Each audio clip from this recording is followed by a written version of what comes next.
सत श्री अकाल दोस्तों, पंजाब सक्सैस मंत्रा विच तुहाडा बहुत बहुत स्वागत है।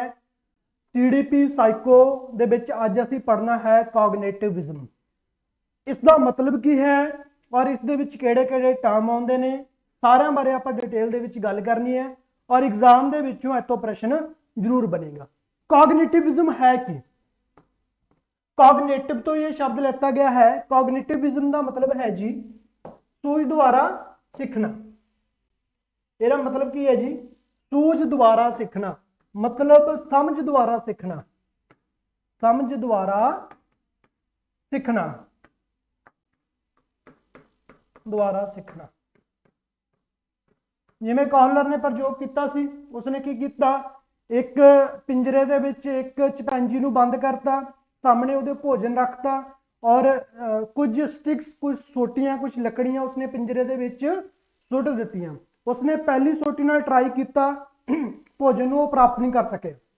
फिर उसने एक स्टिक नूं दूसरी स्टिक दे नाल जोड़िया है ना, और फिर भी उसने वो जिहड़ी स्टिक सी वो भोजन तक नहीं पहुंच सकी। फिर उसने तीजी सोटी नूं उन्हां दोनां नाल जोड़िया और इन द एंड दे विच उसने की कीता, लास्ट दे विच उसने की कीता जी, उसने वो भोजन प्राप्त कर लिया। तो उसने भोजन किवें प्राप्त करना, भोजन नूं अपने कोल किवें लैके आउणा, वो सारा अपनी समझ द्वारा उसने सीखिया। ठीक है जी। तो जब भी कोई चीज़ आप अपनी समझ द्वारा सीखते हैं तो आप कहने हैं कि आप अपनी सूझ द्वारा सीखिया, आप कॉग्निटिव तरीके दे नाल इसनूं सीखिया। तो कॉग्निटिव का मतलब की है, कॉग्निटिव लर्निंग का मतलब की है कि असीं अपने दिमाग दे नाल सीख रहे हैं, असीं अपनी समझ दे नाल सीख रहे हैं, असीं अपनी सूझ बुद्धि द्वारा सीख रहे हैं। तो यह मतलब होंदा कॉग्निटिव। पहला आप बिहेवियरिज्म की गल की, बिहेवियर दे विच आपां बार बार करके अपनी आदत का निर्माण करते हैं। तुसीं सारे राज्यां दीयां जेकर कैपिटल्स याद कीतियां ने, राजधानियां याद कीतियां ने, तो तुसीं उसनूं किवें सीखिया है, तुसीं उसनूं सूझ द्वारा सीखिया है। पर जे तुसीं ड्राइविंग सीखी है तो वो तुसीं किवें सीखी है, वो तुसीं बिहेवियरिज्म के थ्रू सीखी है।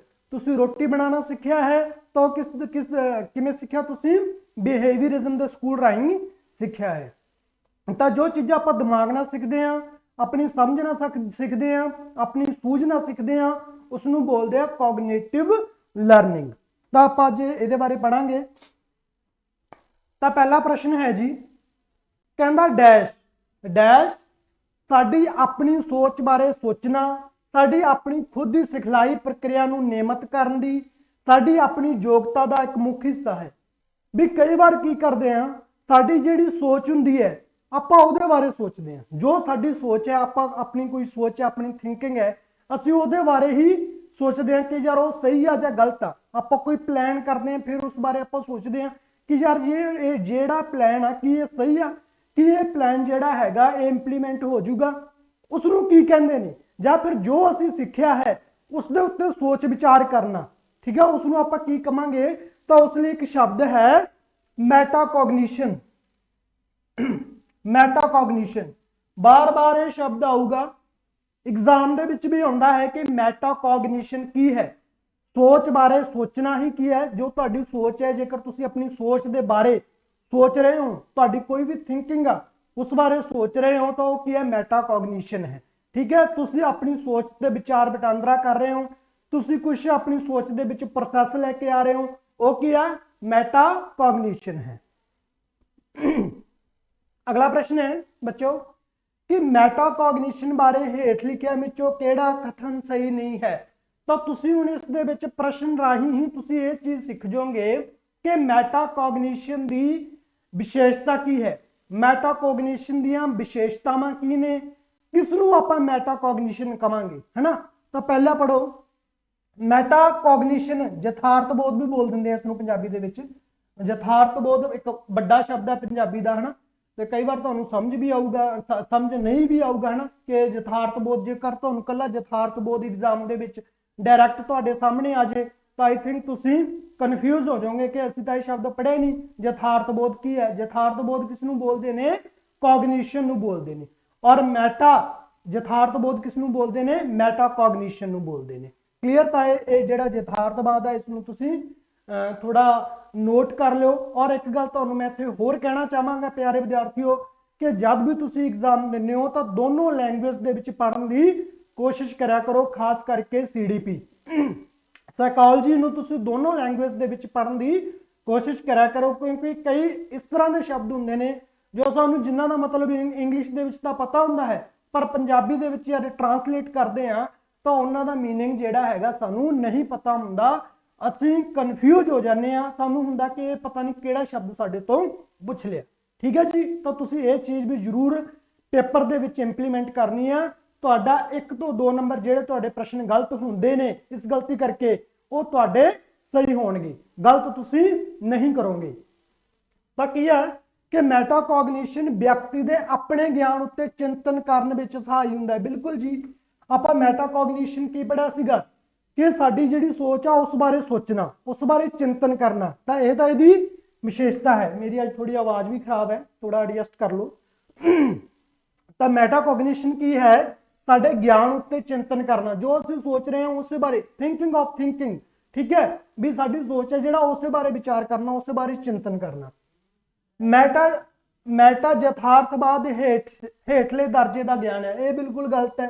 नहीं जी, इस तरह नहीं है, वो तो उच्च दर्जे का ज्ञान है ना, जो असीं सोच रहे हैं, जो साडे दिमाग दे विच चल रहा उसके उत्ते चिंतन करना, तो यह तो एक उपरले दर्जे का ज्ञान है ना, है ना। जो साडा दिमाग दे विच चल रहा उस बारे असीं सोचते हैं कि असीं गलत सोच रहे हैं या सही सोच रहे हैं, है ना। नैक्सट देखो, मैटा यथार्थबोध ਅਤੇ सिखलाई ਨੂੰ नियंत्रित करता है। बिल्कुल जी, मैटा जिहड़ा मैटाकॉग्निशन है वो साडी सिखलाई ਨੂੰ नियंत्रित करता है, उसनूं कंटिन्यू करता है कि जो असीं सोच रहे हैं, जो असीं सीख रहे हैं, कि असीं सही सीख रहे हैं। तुसीं जेकर CDP पढ़ रहे हो लैक्चर तो बाद जेकर तुसीं सोचोगे भी तुहाडे दे विच किन्नी इंप्रूवमेंट हुई, सानूं पहलां बहुत सारियां गल्लां दा पता नहीं सी, सानूं बिहेवियरिज्म और कॉग्निटिव दे विच फर्क नहीं पता सी, तो जे असीं ये सीख लिया तो कि असीं सही सीख रहे हैं या गलत सीख रहे हैं, तो उस बारे चिंतन करना भी की है, मैटाकॉग्निशन है। उस तो बाद मैटाकॉग्निशन सोचण बारे सोचना है। बिल्कुल जी, ये तो मैं तुहानूं शुरू तो ही दस रहा कि मैटाकॉग्निशन है कि सोचण बारे, जो असीं सोच रहे हैं उस बारे सोचना। तो राइट आंसर इहदा जिहड़ा बी है, क्योंकि ये इसकी विशेषता नहीं है, बाकी तीनों इसदियां विशेषतावां हैं। अगला प्रश्न है जी कि एक अध्यापक अपने विद्यार्थी विच बौद्धिक निगरानी दे हुनरां नूं सुविधाजनक बनाउणा चाहुंदा है, इस मकसद लई उसनूं अगे दित्तिआं विचों किस तो बचना चाहिदा है। मैं तुहानूं दस दवां दोस्तों कि जो सीटेट दे विच प्रश्न आ रहे हैं, तुहाडे विचों भी कई सारे स्टूडेंट्स ने सीटेट का एग्जाम दिता होगा, तो CDP जिहड़ी है, CDP बिल्कुल वही आ रही है, घुमा फिरा के तुहाडे तो प्रश्न पूछे जा रहे हैं। जो आपां कराया उस नाल उसदे विचों बहुत सारे प्रश्न आ रहे हैं एग्जाम्स दे विच, है ना। तो तुसीं जेकर सीटेट का एग्जाम देन जा रहे हो तो सारिया वीडियोज़ नूं एक बार जरूर देखियो, देख के उससे विचार करके फिर एग्जाम देन जाओ, है ना। और जब PSTET का एग्जाम आऊगा तो PSTET दे विच भी इस तरह के प्रश्न ही बनगे। तो की कहता है कि एक अध्यापक है वो बच्चे की निगरानी कर रहा है, बच्चों को कॉग्निटिव लर्निंग करा रहा है, तो उसके लिए की जरूरी है। पहला ऑप्शन है मतलब उन्होंने किस चीज़ तो बचना चाहिए, किस चीज़ को नैगलेक्ट करना चाहिए है, किहड़ी चीज़ नहीं करनी चाहिए उसनूं। पहला कहता है कि विचार वटांदरे तो बिना गलतियां नूं खारिज करना। कोई जेकर बच्चा गलती कर रहा है तो उसके उत्ते डिस्कशन ही ना की जाए, तो उस तो की करना, बचना। मतलब गलती के उत्ते डिस्कशन उसने नहीं की। जेकर किसी बच्चे ने लिखता कि जिहड़ा प्रधानमंत्री है वो विधान सभा विचों चुनिया जाता है, तो उसने गलत किया ना, प्रधानमंत्री तो कितों चुनिया जाता है, संसद के विचों चुनिया जाता है ना, तो उन्हें की लिखता विधान सभा के विचों चुनिया जाता। तो तुसीं जेकर उसके उत्ते विचार वटांदरा नहीं करते तो फिर की है, तुसीं गलत कर रहे हो। क्यों? क्योंकि गलती का मतलब की है, मैं तुहानूं पहला भी एक क्लास दे विच दस्सिया सी कि कोई भी बच्चा गलती कद करता है जब उसकी धारना, जब उसका कंसैप्ट गलत बनया हुंदा है। बच्चा गलती तद करता है जब उसका कंसैप्ट गलत बनया हुंदा है। तो हो सकता इत्थे बच्चे का जिहड़ा कंसैप्ट की बनया कि प्रधानमंत्री जिहड़ा है वो विधान सभा दे विचों चुनिया जाता है, तो उसका एक कंसैप्ट गलत बनया, जब ਉਹਦਾ ਤੁਸੀਂ ਕੰਸੈਪਟ ਸਹੀ ਕਰ ਦੋਗੇ ਕਿ ਨਹੀਂ ਬੱਚੇ ਵਿਧਾਨ ਸਭਾ ਦੇ ਵਿੱਚੋਂ ਤਾਂ ਰਾਜ ਦਾ ਮੁੱਖ ਮੰਤਰੀ ਚੁਣਿਆ ਜਾਂਦਾ ਹੈ, ਠੀਕ ਹੈ ਜੀ, ਪ੍ਰਧਾਨ ਮੰਤਰੀ ਜਿਹੜਾ ਹੈ ਸੰਸਦ ਦੇ ਵਿੱਚੋਂ ਚੁਣਿਆ ਜਾਂਦਾ ਹੈ, ਠੀਕ ਹੈ, ਤਾਂ ਫਿਰ ਉਹਦਾ ਕੰਸੈਪਟ ਕੀ ਹੋ ਜਾਊਗਾ, ਸਹੀ ਹੋ ਜਾਊਗਾ। ਤੇ ਤੁਸੀਂ ਉਸ ਦੀ ਜਿਹੜੀ ਕੋਗਨੀਟਿਵ ਲਰਨਿੰਗ ਆ ਉਸ ਨੂੰ ਕੀ ਕਰਤਾ, ਪ੍ਰੋਸੈਸ ਅੱਗੇ ਚਲਾਤਾ, ਤੁਸੀਂ ਉਸ ਨੂੰ ਕੀ ਕਰਤਾ, ਸਹੀ ਕਰਤਾ। ਹੁਣ ਉਹ ਗਲਤੀ ਨਹੀਂ ਕਰੂਗਾ, ਤਾਂ ਇਹ ਚੀਜ਼ ਹੋਣੀ ਚਾਹੀਦੀ ਹੈ, ਪਰ ਤੁਸੀਂ ਜੇਕਰ ਵਿਚਾਰ ਵਟਾਂਦਰਾ ਨਹੀਂ ਕਰਦੇ ਤਾਂ ਤੁਸੀਂ ਗਲਤ ਕਰ ਰਹੇ ਹੋ। दूसरा देखो, ये पछाण करना कि किहड़ी चीज़ का कोई मतलब नहीं निकलता, इस तरह की कोई गल नहीं। उस तरह की स्वै सहज अनुभव भविष्यवाणी करनी, अपने आप ही भविष्यवाणी करते नहीं जी, स्वै संभाल ते स्वै प्रीख्या, तुसीं अपने आप ही संभाल करी जाओ ते आपे आप ही उसनूं गलत सही दसी जाओ, इस तरह नहीं होना चाहिए है ना। फिर वो की हो जाऊगा, वो तो टीचर सेंटर्ड हो जू सारा कुछ। तो ये राइट आंसर जिहड़ा ये है, ठीक है जी, कि विचार वटांदरे तो बिना गलतियां नूं खारिज करना इसका राइट आंसर है जी। अगला प्रश्न देखो, इन्हां विचों किहड़ी चीज मैटा कॉग्निटिव स्किल नूं दर्शाउंदी है, मैटा कॉग्निटिव स्किल नूं किहड़ी चीज दर्शाउंदी है, बिना रुझेवियां दे समग्री दी रट, रोट नहीं रट याद करना, मतलब बिना रुझेवे सिर्फ समग्री नूं रट लेना, यह कॉग्निटिविज्म नहीं जी, ये तो गलत है। दूजिया दे व्यवहार की नकल करना नहीं जी, दूजिया नूं कॉपी करना यह भी नहीं है। अपने खुद सोचण की प्रक्रिया बारे सोचना, बिल्कुल जी मैं तुहानूं दस्सिया है कि असीं जिहड़ा सोच रहे हैं उस बारे सोचना ही की है, मेटाकॉग्निशन है। तो सी इसका राइट आंसर है। डी भी पढ़ लेने, किसी खास पकवान को तैयार करने की प्रक्रिया नहीं जी, डी भी नहीं है। तो सी इसका राइट आंसर है, क्योंकि मैं तुहानूं बार बार दस रहा कि मेटाकॉग्निशन की है, जो असीं सोच रहे हैं उस बारे सोचना। अगे देखो बच्चे, इन्हां विचों किहड़ा पड़ाव ब्रूनर के बौद्धिक विकास का आंदा हिस्सा नहीं है। तो जो ब्रूनर सी, ब्रूनर जो कॉग्निटिव स्कूल नूं फॉलो करते सी और उसने एक थ्योरी दी सी, आपां थ्योरी बारे भी पढ़ांगे, बौद्धिक विकास का सिद्धांत, बौद्धिक विकास का सिद्धांत दिता सी और उसने तीन चीज़ां दसियां सी, उत्थे तीन पड़ाव दसे सी, एक्टिव, आइकॉनिक और प्रतीकात्मक, मतलब इनएक्टिव, आइकॉनिक और सिंबॉलिक। उसने जो इहदा सी अनुभवी व्यवस्था, ए वाला सी उसने नहीं दिता, सी इसका राइट आंसर है। सी उसकी जिहड़ी थ्योरी है उसका भाग नहीं है, उसका पड़ा नहीं है। नैक्सट देखो, हेठ लिखिया विचों किहड़ी चीज यथार्थ बोध नाल संबंधित नहीं है।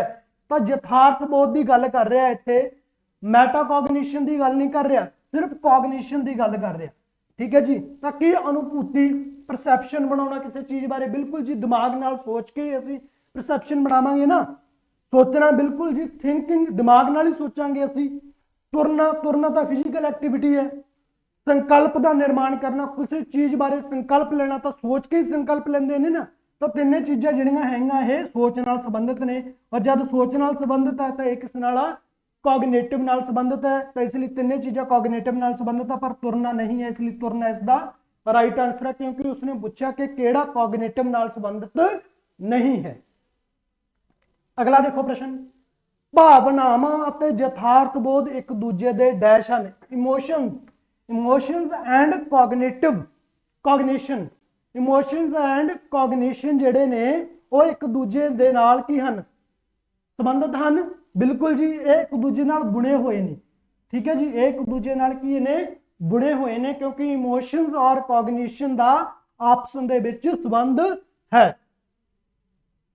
अगला प्रश्न देखो, जानन दे सारे वक् वक् मॉडलों को कवर करने लई आम शब्द की है। जानना, जब भी असीं ज्ञान का निर्माण करते हैं, किसी चीज़ बारे जानते हैं, किसी चीज़ बारे नॉलेज असीं जिहड़ा ग्रहण करते हैं, ठीक है जी, नॉलेज नूं आपां लैंदे हैं, नॉलेज प्राप्त करते हैं, तो उहदे बारे शब्द की ने, अनुभव करना। बिल्कुल जो असीं किसी चीज़ नूं अनुभव कर लैंदे हैं तो उहदे बारे सानूं की हो जाता, ज्ञान प्राप्त हो जाता है ना, ठीक है जी। सही या गलत, साडी कित्थे गलती है, कित्थे असीं सही सी, कित्थे असीं गलत सी, वो आपां अनुभव करते हैं तो की हो जाता, ज्ञान दे विच वाधा हो जाता ना। फिर याद रखना, बिल्कुल जी, किसी चीज़ नूं याद रखांगे तो ज्ञान दे विच वाधा होऊगा। उस तो इलावा अणगौलियां करना, अणगौलियां करना भी की है, जब सोचांगे तो वो चीज़ भी किसी चीज़ नूं छड्डना, अणगौलियां कर देना, वो भी एक सोचण दा ही पड़ाव है। कल्पना करना, बिल्कुल इमेजिनेशन करना, क्योंकि किसी ने कल्पना की सी तो अज आपां फेस टू फेस है ना, ये भी किसी की कल्पना का ही नतीजा। उस तो बाद तर्क करना, बिल्कुल तर्क के उत्ते अजकल तर्क तो तुहानूं पता ही है, गल गल दे उत्ते लोग तर्क करते हैं, पर तर्क सही होने चाहिए। ਤਾਂ ਇਹ ਸਭ ਕਿਸ ਨਾਲ ਜੁੜੇ ਹੋਏ ਨੇ, ਇਹ ਸਭ ਯਥਾਰਥ ਬੋਧ ਨਾਲ ਮਤਲਬ ਕੌਗਨੀਸ਼ਨ ਨਾਲ जुड़े हुए ने। तो राइट आंसर इसका की है कॉग्निशन। ठीक है जी, सूझ नाल सारे काम हो रहे हैं। चलो जी अज का अंतिम प्रश्न है ये देखो, यह ज्ञान के व्यक्ति की अपनी सोच हुंदी है अते वो खुद किवें सिखदे हन, इसनूं की कहा जाता है। ठीक है जी, तो बंदे की हरेक की अपनी सोच हुंदी है और वो खुद किवें सिखदा है, इसनूं की कहा जाता है, तो इसनूं की कहा जाता है मैटाकॉग्निशन। ठीक है, क्योंकि लर्निंग प्रोसैस नूं दस रहा है। ठीक है जी, तो यह मैटाकॉग्निशन है, अपने बारे सोचना, जो असीं सोच रहे हैं उस बारे सोचना, उसनूं की बोलांगे आपां मैटाकॉग्निशन बोलांगे। ठीक है, तो आपां पूरा जिहड़ा अज इहदे विच डिस्कशन कीती है मैटाकॉग्निशन ते कीती है और मैटाकॉग्निशन बार बार एग्जाम दे विच जिहड़ा इह टर्म आउंदा है। क्लीयर, तो अज लई इन्ना ही, नैक्सट वीडियो दे विच मिलदे हां नवें टॉपिक दे नाल। तद तक दे लई bye bye, thank you so much.